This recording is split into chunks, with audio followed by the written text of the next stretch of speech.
Well, welcome to Fridays at Noon. My name is Ken Pennock. I'm the Director of People Development at the University of Denver in the Human Resources and Inclusive Community Division. And this is a really special Fridays at Noon. In fact, we're calling it our farewell Fridays at Noon. This will be the last session that we do in this format.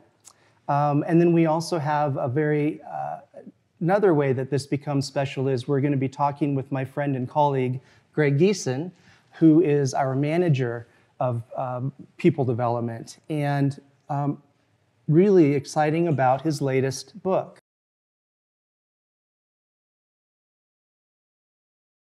I have to point out, though, that this is not his first book. This is his second book, and in fact, he previously wrote Mondays at 3, a story for managers, stories and insights from the Geese. Edit. The first was Mondays at 3, an award-winning book, a story for managers learning to lead, which was an award winner. And so you went ahead and you moved in to take on another book. So congratulations on this publication. So, and I do want to share that people who are here today, and thank you very much for coming, we do have a surprise for you at the end of the session. So thank you for coming and spending some of your time with us today. Well, let's dive in. I have to ask about your nickname, Geese. What is the story behind that? You know, I wish I actually had a good story. If it was, it'd probably be in here. You know, it's just short for my last name. And it was a childhood nickname. I just embraced it over the years. What's interesting, though, is I have 5 siblings. We all went to the same grade school. I'm the only one that got the Geese nickname, which seems kind of odd to me. So I got that going for me. Well, must be a story there as well. So that's the mystery. Yeah, where it came but from. I'll take it. I kind of like it. Well, I've been reading through your book, and in fact, I've marked up a number of pages, and I wrote in the book, and this is actually a compliment. I use books as a kind of a living resource, taking it forward. And you know, my initial thoughts about this was that the learning lessons were really subtle. It wasn't kind of in your face, here's what to do, how to do it, but the learning from it really evolved from your experiences. And it's not so much as a how-to or what to do, but really more of a from what you took. And if I may share just a brief quote from a story that I really appreciated. The background of this particular story was that Greg was leading a week-long leadership program in Colorado, outdoor leadership program. And throughout the week, there were a number of different exercises, programs, as many of you in the audience have experienced in learning programs with Greg. And one was for the group to select their leading participant, their optimal participant, who really took leadership from the learning, and they would all elect who they wanted that to be. And just a few lines of outcome of that was, quote, he led through, this is the individual who won, Stuart, so to speak, won. He led through his individual connections. He led through his unending support of all of our efforts. He led by bringing everyone together for a common cause. And he did this simply by being himself. And often we have a vision of what a leader is, being out in front.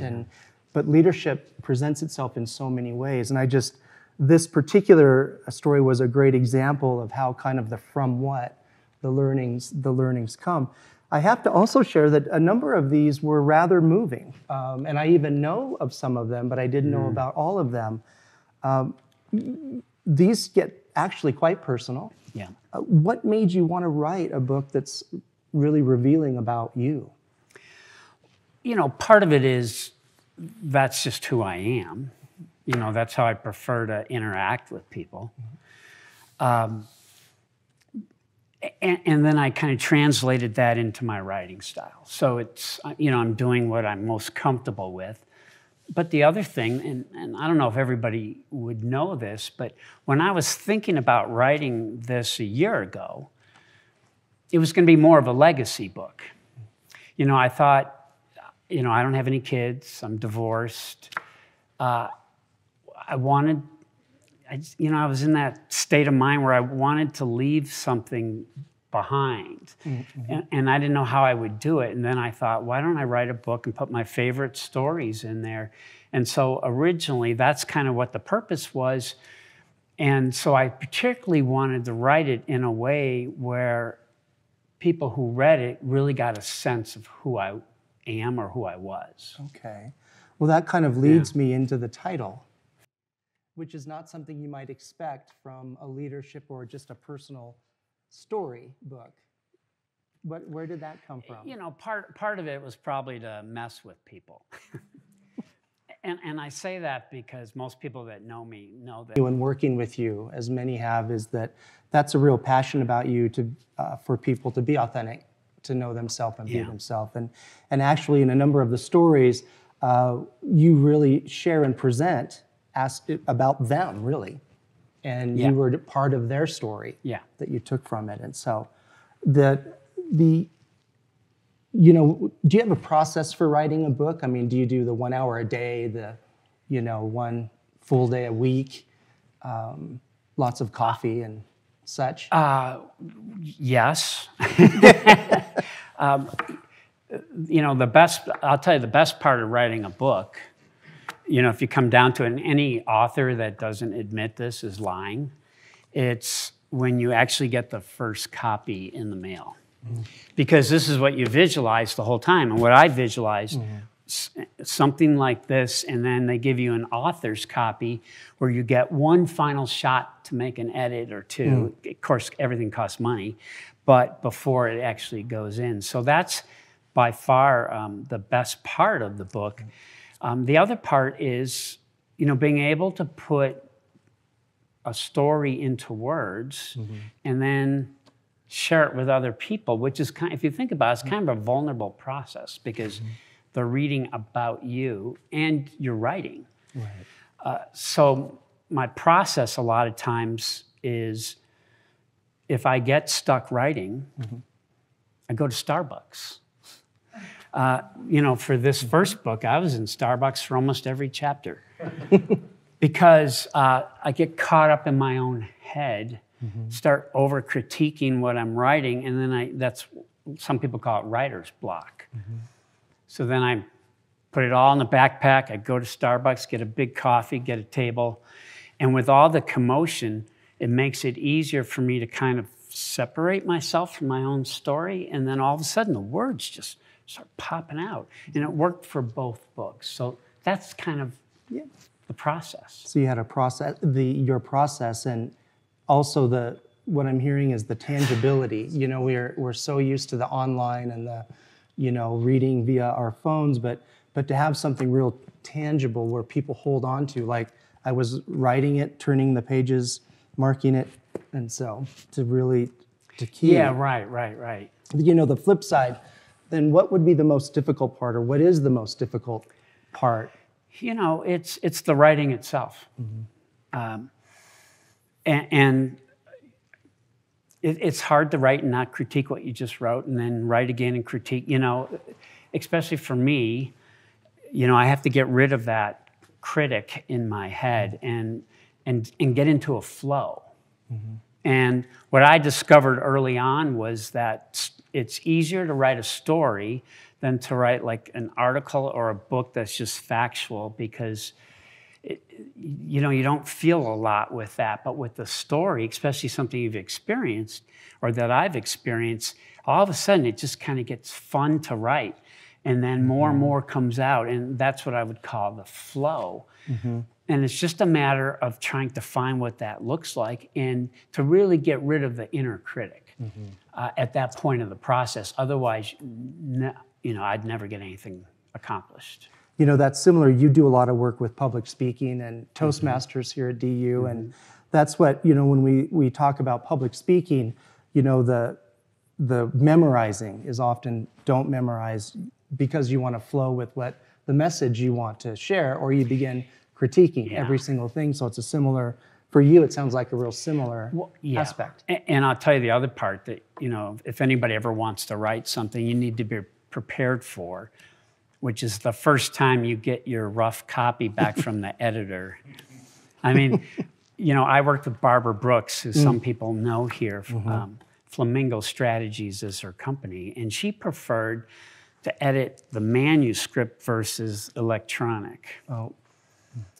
You know, and so when she brought it back to me, I've never seen so much red in my life. Like, it brought me back to 5th grade, and I felt like a failure. I'm like, dreaded red should pen. I quit now? You know, Yeah, right. And she's like, no. She had to talk me off the ledge, you know, because all the red marks. And so, you know, you're very sensitive. I'm very sensitive.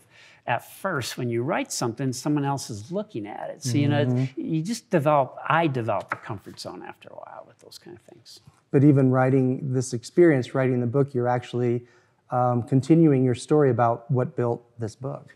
Yeah. In terms of putting yourself out. It's almost a story in itself about writing a book. So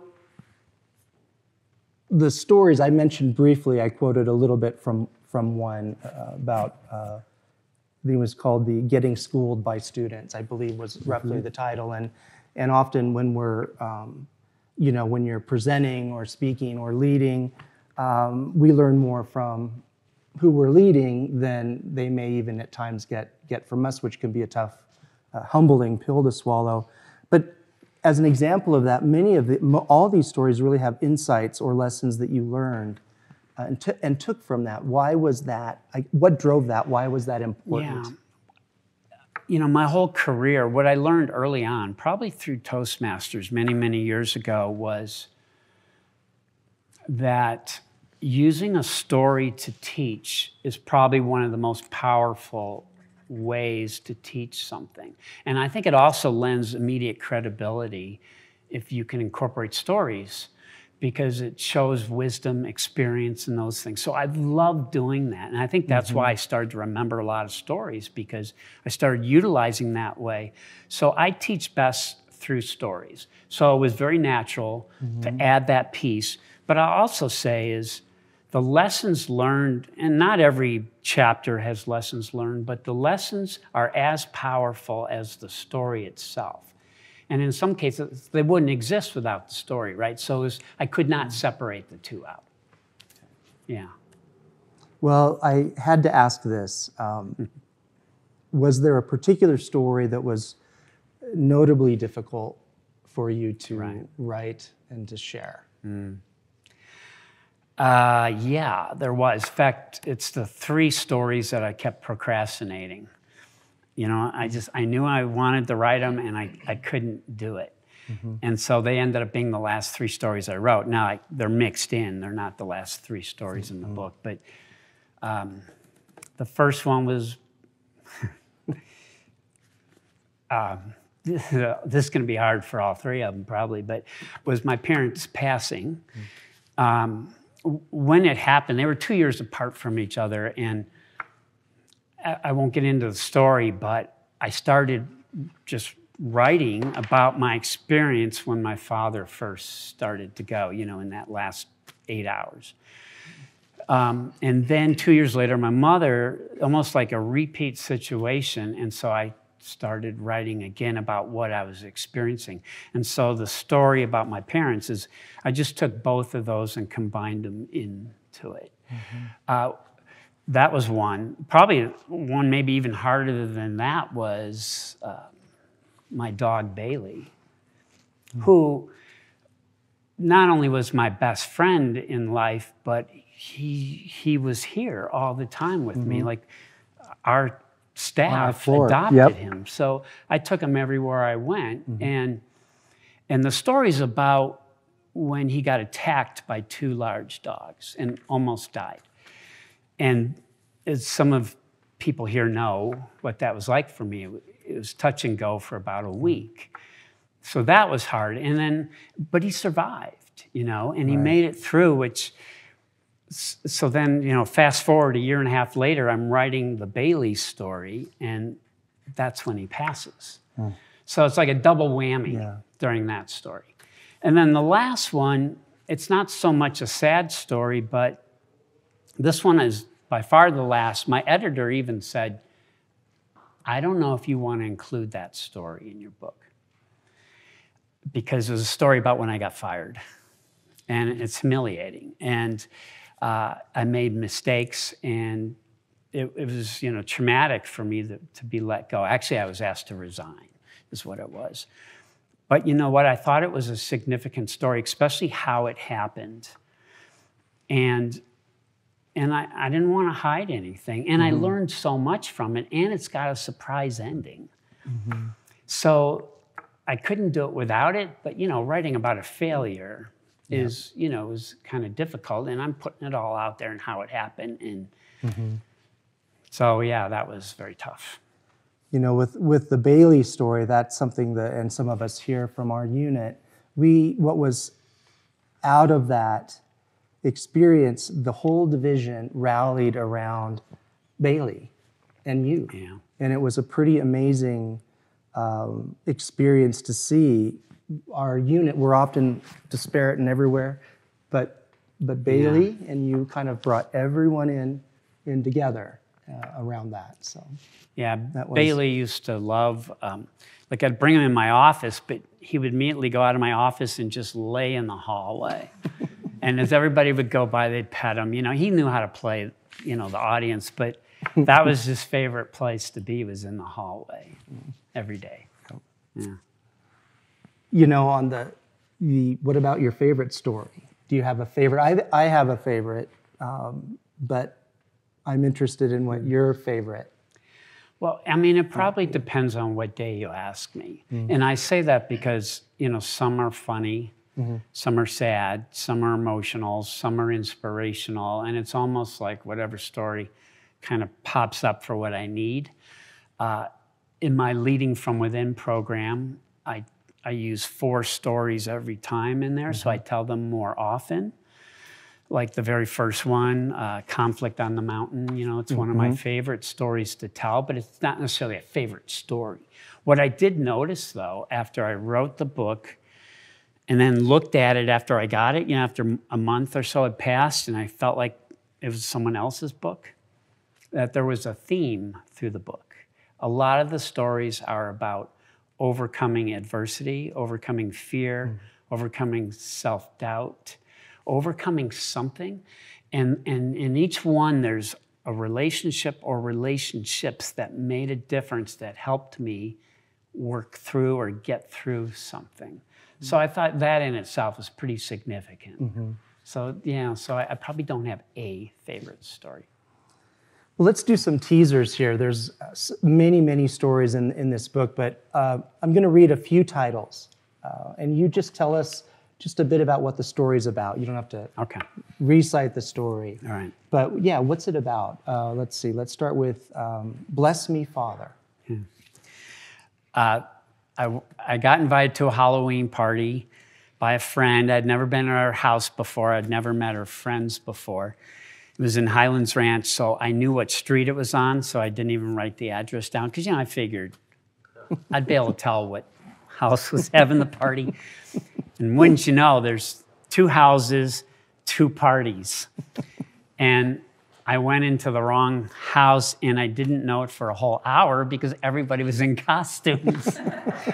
And the story's about the awkwardness and how I finally realized I was at the wrong party. And I was dressed as a priest.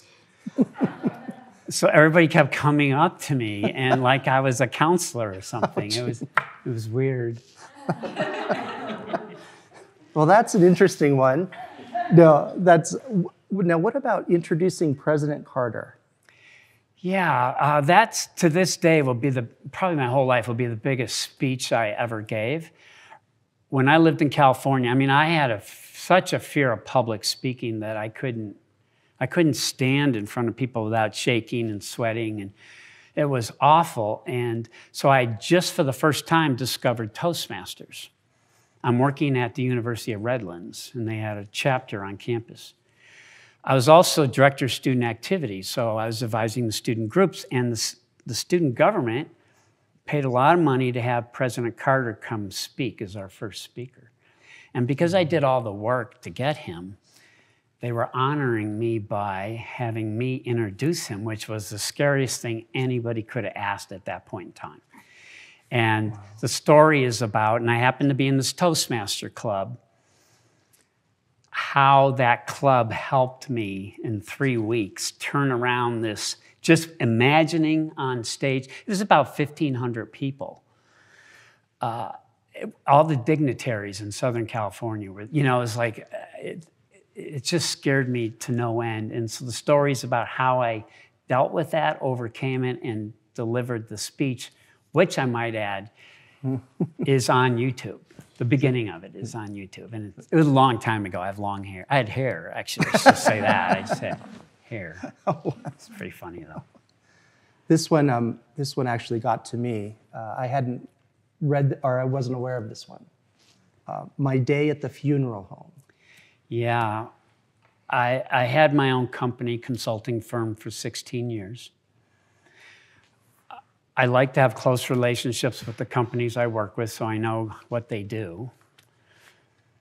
I had the fortunate ability to work with funeral home owners at these conferences where they'd come from all over the country.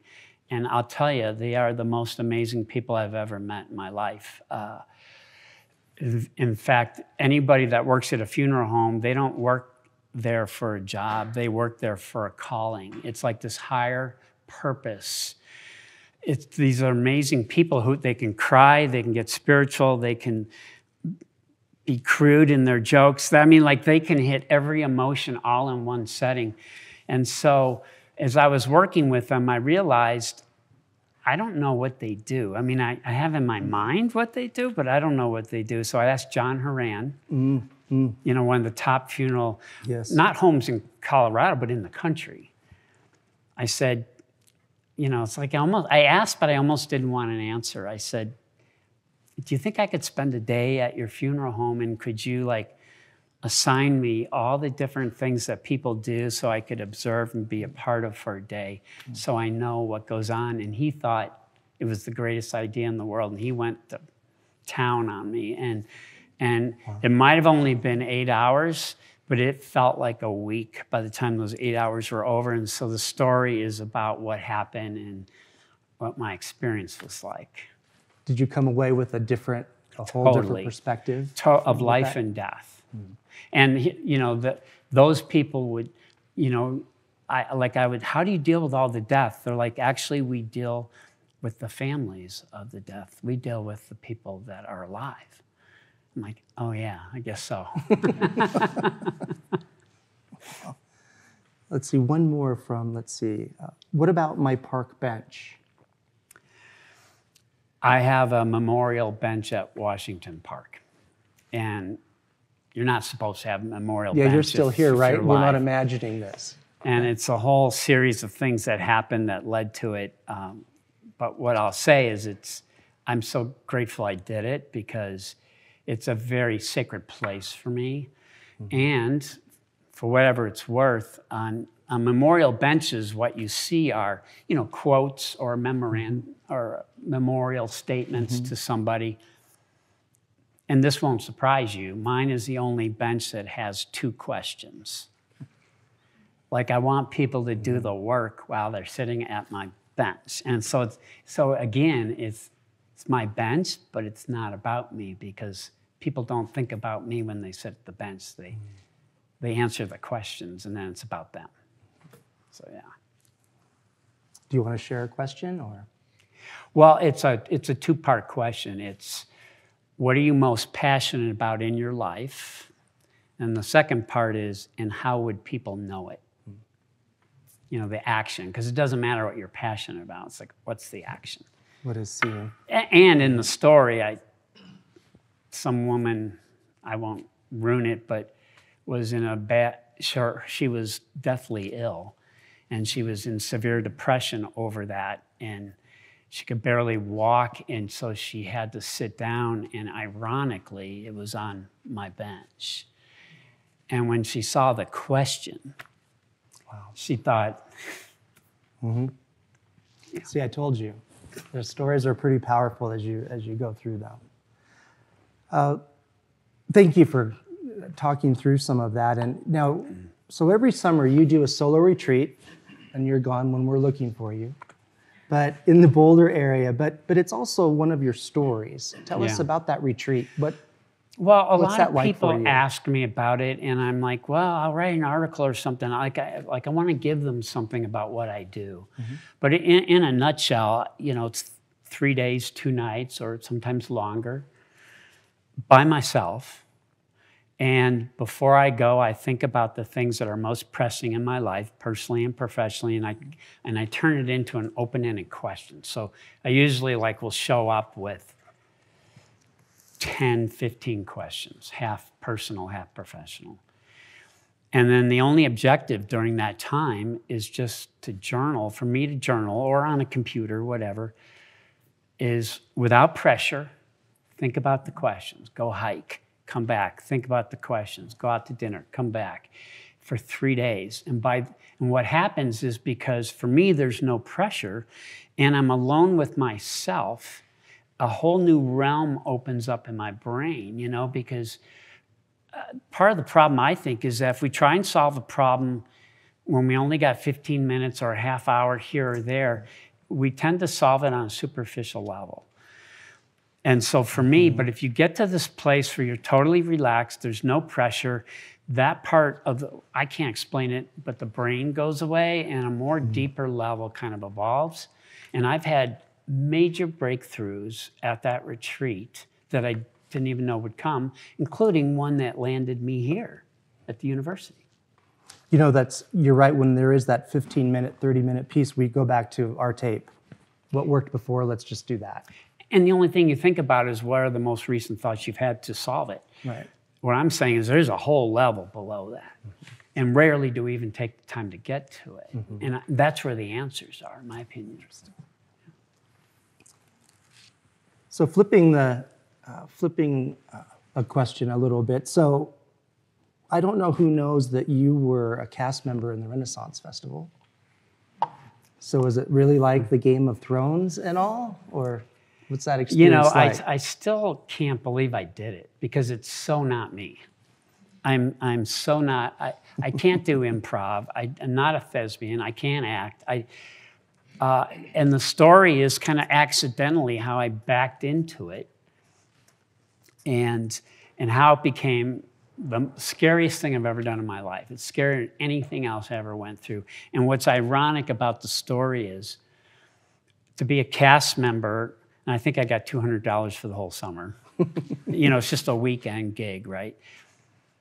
They do 8 weekends of training. And that year, they did it here at Mary Reed on the first floor. They rented out the whole first floor. And once I realized what I'd gotten myself into, because the whole time I'm like, I don't do improv. I don't do that. I'm not coming up with a character. I was that guy. And a lot of them are like, and why are you here? So then they were making us do this stuff, and I was so scared that I tried to sneak out. I actually, because there were 100-some people, they're all dressed in costume using English dialect, and I didn't know I didn't know. Costumes? I didn't get the memo for any of this. So I'm trying to sneak out the back door. And the producer of the whole thing apparently knew my name and yelled out, "Greg Geese, where are you going?" And everybody just turned as I'm at the door like this.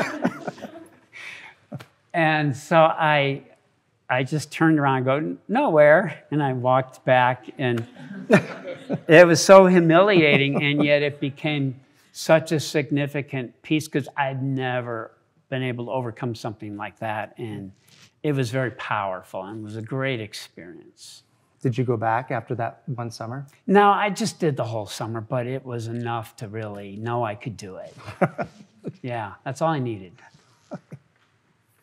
Well, in this book, you've added the 8 simple rules to managing conflict, which I know has been a theme for the work you do and that we do, in our division. Yeah. Kind of what drove that? What brought that up for you to do? For one thing, I think it's a great model. We've done a video on each one of them. We've done one of these Friday at noons, which is on LinkedIn Learning now, and it's also on our Fridays at noon. But a lot of my stories are in those 8 lessons. So I thought it was only appropriate to just throw that in at the end because it's still story-based to teach something. So I wanted to leave that somewhere, you know, just because I'm kind of proud of that model. Yeah. Well, it's certainly something referenced and used a lot, certainly by the people development team and other teams as well. So, well, how's it been going? What's been the reception? You know, so far, because the book just came out a couple weeks ago, the people that are reading it are the ones that are either in the book, they're on the back of the book, they're in my acknowledgments. You know, I made sure that all those people were taken care of first. But what's been cool about it is I've had so many deep conversations with people. Because they either want to give their take, or a story makes them think about something and they want to talk about that. And while that's happening, I'm smiling because I'm thinking it's working. You know, I'm using my stories to inspire people to tell theirs. And I didn't have to, you know, spell that out. It's like it naturally happens. And so that's been very, very cool for me, is just to see that phase. And so that in itself is worth it to me. And in a sense, it really becomes about them. Right. That you're supporting and serving as well. Yeah. So, well, now that this is published, what's next? You know, I don't know. I think what I might do is turn it into a talk, where the talk is using my stories to help people tell their stories. So half of the talk's about me. The other half would then be about them, an opportunity to think about it. Because, you know, what kind of moved me to that place is, you know, my parents, like about a year before they passed, they were still in their prime time, you know, teasing each other, drinking their scotch, you know, like telling stories. And so I got this crazy idea to videotape them and interview them. And it's like really amateur video. And I just kind of did it. And it's a 2-hour video. And now that they've passed, it's probably the most precious thing I have, because their personality is in the video. And it doesn't matter if I ask lame questions or what, you know, what matters is they're teasing each other, that my dad's rambling and my mother's going, oh, great. You know, it was like, I captured them. And so how can I inspire other people to do that, whatever medium it is to leave a story? Because I think everybody in this room, if you thought about it, if you've really thought about it, you probably got 5 to 10 pretty good stories. And where are they? And what's happening to them? So I thought somehow maybe I'm going to make that into maybe a keynote or a talk, because that's the message I kind of want to put out there. Well, and these stories often come from things that we do every day that we take for granted or really don't pay attention to. Right. And then when, you know, when someone asks a question, it's like, well, I haven't thought about that. And all of a sudden it comes pouring. You were asking the questions. Or you read someone else's story and it reminds you of, oh, that reminds me when I did it. Yeah. Well, how about we end with a story? Okay. Are you game for that? Yeah. I mean, should I just randomly? I thought about, and it's not necessarily a happy ending story, but it's a good friend of mine. Well, I'd say a good friend. I'm going to use that word loosely because I thought he was a good friend. Like, I was in this adventure club, right? And a lot of couples and a few single people. He and I would always end up talking, having a good time. We'd try and do lunch together. He worked downtown. This is back when I worked at Mountain States. You know, and I was very comfortable with him. I mean, I'd consider him a good friend. So he got cancer, and I was even on his support team. You know, I saw him a lot during that time. And he passed away. In fact, he's the one who inspired me to get a park bench, because his wife bought him a park bench, and that's when the idea got in my mind. Anyways, so she asked me if I would do a eulogy for him. And I'm like, you know, of course. And I had about 3 days, and I started racking my brain because yeah, we had a lot of conversations, but I couldn't think of a funny story. I couldn't think of a sad story. I couldn't think of an inspirational moment. I couldn't think of an awkward situation. I had nothing. And I knew this guy for, 10 years? And I was panicking. And so I punted, and I went with a poem. That's all I had was a poem. And only one other person got up and spoke, so nobody else. And at first I was mad at him. I'm like, you know, you didn't give me anything. You know, I'm talking to him, you know, in my mind. Why didn't we? And I wanted to make him wrong. And then I started to realize that I had every opportunity to take this relationship to the next level, and I didn't. I played into the superficial conversation that we had. You know, we talked about, you know, wives or stuff that there's no material there. And after I read the poem, and everyone afterward is like, oh, that was a nice poem. I'm like, yeah, right. I mean, felt so disappointed in myself and in him. But what I realized was when he had cancer, I was so uncomfortable because I wanted him to be happy. I didn't want to make him sad, so I avoided the cancer talk. I mean, you know, it was almost a year. Instead, I would talk about everything but cancer. Mm-hmm. And I noticed I've done that with my mother. You know, I think it's probably maybe human nature to do that. I could have gone deep. I could have really connected with him, and I didn't. And so part of that story is it motivates me to write this book because it wasn't fair to him and it wasn't fair to me, you know, and so I'm never going to have a relationship like that again. And so that's why I want my message to be about people's stories so that, and I don't want anybody to read a poem at my eulogy because they don't know me. Mm-hmm. That would be a failure in my life and my relationship. So it's motivated me to make it different. I will say, though, give him credit. And his wife particularly wanted to talk to me after she saw the story. And then to fill me in on the rest of the story. Apparently there's a lot more, but he had a hard time being real with people, you know, being vulnerable. But he had 2 little kids at the time. And they had these teddy bears where you can record a message. Have you heard of those? Mm-hmm. I didn't know this until after the funeral. His last words, to each kid,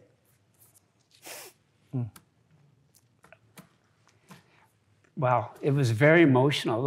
He became authentic at the end. Mm. And afterwards, at the funeral, the little kids were running around with their teddy bears. And it was a great way to end it. Mm-hmm. Because I'm like, he did it. He did it. Mm-hmm. And so I forgot the teddy bear part in the story, though, so it's not in there. But I think that created a lot of inspiration for me. Wow. You know, we talked about this a year ago. I know it had been percolating before then, but you did it. And what you've always brought here is the idea of authentism. And building that with your coworkers, colleagues, friends, and fellow leaders. And you really live it. And I think that's something to be appreciated in all the different things you deliver here. Well, so and I should say one thing is Ken let me make writing the book one of my goals. So then I could work on it while I was at work. Don't tell. Thank you for that. But it's very valuable, and it helps all of us. So with that, congratulations. And as we wrap, we have a surprise in that on behalf of HRIC, we have complimentary copies of the book if you would like before you head out. But thank you very much for coming to our farewell Fridays at noon. But what a great way to end it, and what a new story that's now starting. Thank you. Thank you. Thank you. Thank you very much.